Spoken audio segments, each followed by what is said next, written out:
Hi everybody, it's Dr. Sarah. Happy holidays. This is my second to last video for the holiday season of how to remain sane during hectic, stressful times. Now, I'm going to be posting next week on various scents and essential oils aromas for you to diffuse during your holiday gatherings that can help you remain calm, help your immune system stay strong, and just promote overall vitality, wellness, and good cheer.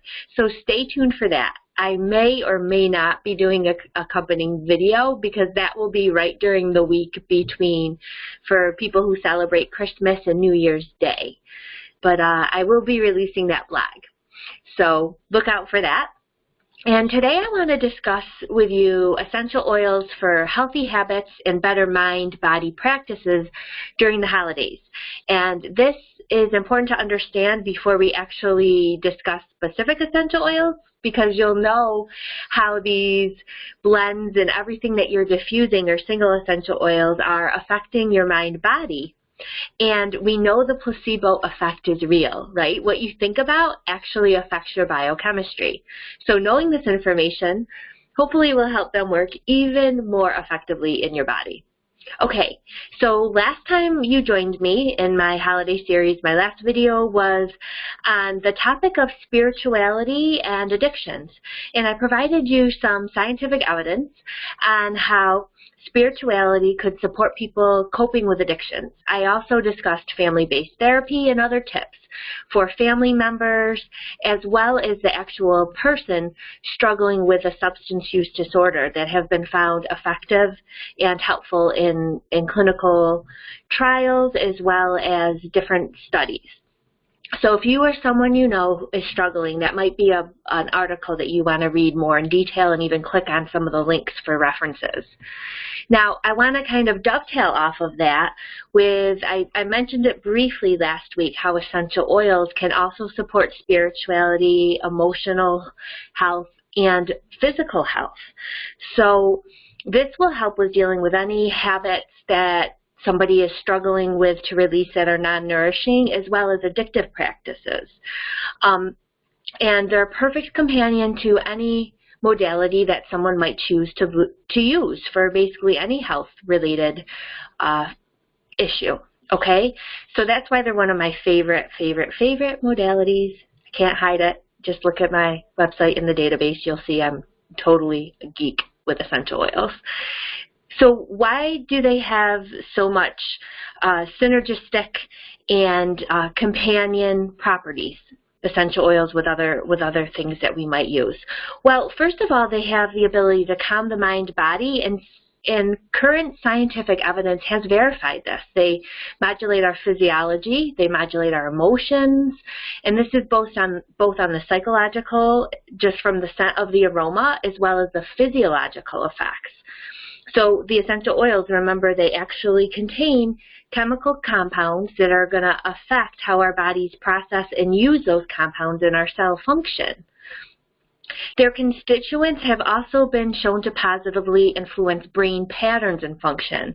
So this means that people have been hooked up to EEGs to study the electricity in the brain. Remember, your brain is not just biochemical with neurotransmitters. There's also electrical impulses. Our body is electric. There's proof we actually use EEGs and EKGs in medicine. So we study these and the effects of different aromas on the brain and which part of the brain will get higher in functioning, or more blood flow will go there, or more usage of that brain area versus, where there will be less usage. And so different essential oils and aroma will affect how alert we are, how calm we are, how we focus. All of that has been demonstrated in various studies, and I provide the links in the actual article, which of course I will refer in the write-up of this video. And another thing that they've been studied for is because they have these effects on our physiology, our emotions, our biochemistry, right, and how our mind functions, is their use in different addictions.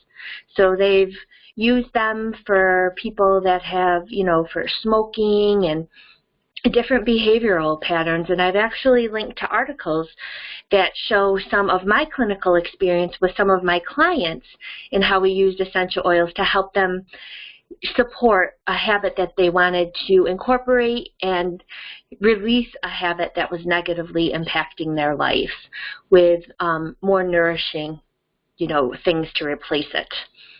Another thing essential oils do to help with people that either struggle with addictions or unhealthy habits is they help our stress response.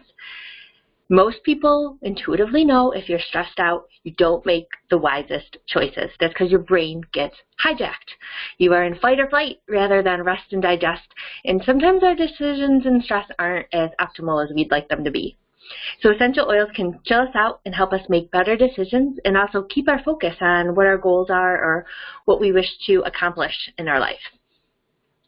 And finally, essential oils can be diffused in the air for all of these effects, right? Because we're inhaling the aroma, the constituents are coming into our body. And if you haven't checked out why I prefer atomizer diffusers, you may want to look at that because they actually keep the therapeutic effects of essential oils the best than just, say, an essential oil that's also a humidifier that you can find more readily. I like the atomizers. FYI, that's the bottom line. But they also replace toxic effects that could impact our health in our brain when we're breathing in chemicals and compounds found in commercial air fresheners or even scented candles. They have actually studied this. The National Resource Defense Council and the U.S. National Library of Medicine have reported on how even natural and unscented air fresheners can contain these phthalates. And phthalates are synthetic molecules that have been shown to affect human reproduction and development, mostly in vitro and in vivo, but there's also been correlational studies. So in my opinion, why not actually diffuse something that smells nice, that has clinical efficacy in helping our brains and bodies function better, and can be used for all members of our family. You don't have to worry about the toxic effects. So now that you know all the benefits of diffusing, it might be very helpful during stressful times to keep some aromas going in your house that bring out a sense of ease and relaxation. And this will kind of be great for your guests coming for the holidays as well, or you can even wear them and smell them if you're going somewhere else to keep your brain calm and less reactive and maybe better able to enjoy the event versus reacting so much. So I hope that was helpful. Make sure you check out the blog, maybe an accompanying video next week on some of my favorite Christmas blends and holiday blends and wintry blends and favorite essential oils. It'll be short and sweet like this week because I know you're all busy and I don't want to stress you out more with reading all nitty-gritty details. I already did that with my frankincense series. So if I don't see you next week with a video, hope you all have a wonderful and happy, blessed holiday. And make sure you comment and let me know your thoughts. And I look forward to seeing you in the new year, if not before. Take care.